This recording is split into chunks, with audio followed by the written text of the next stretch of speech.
अपने नाज़रीन को बताएं कि ईरान और तुर्किया ने हमास के रहनुमा इस्माइल हानिया की शहादत पर गहरे दुख और अफसोस का इजहार भी किया है। ईरानी वजारत खारजा की जानिब से जारी बयान में ये कहा गया है कि तेहरान और फलस्तीन का ताल्लुक गहरा और ना टूटने वाला है।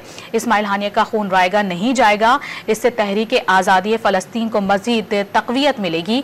तुर्क वजारत खारजा की जानिब से रद्द-ए-अमल में ये कहा गया है कि हमले से जाहिर होता है कि नेतन्याहू हुकूमत का अमन का कोई इरादा नहीं रखते और इस्माइल हानिया के कत्ल का मकसद गजा जंग को मजीद फैलाना है।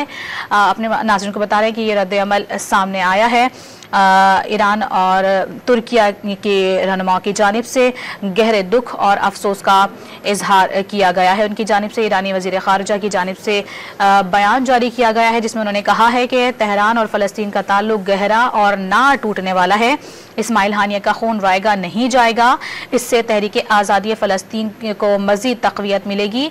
जबकि दूसरी जानिब तुर्क वज़ारत ख़ारिजा की जानिब से भी रद्द-ए-अमल देते हुए ये कहा गया है कि हमले से ज़ाहिर होता है कि नेतन्याहू की हुकूमत अमन का कोई इरादा नहीं रखती है और इस्माइल हानिया के कत्ल का मकसद गजा जंग को मजीद फैलाना है।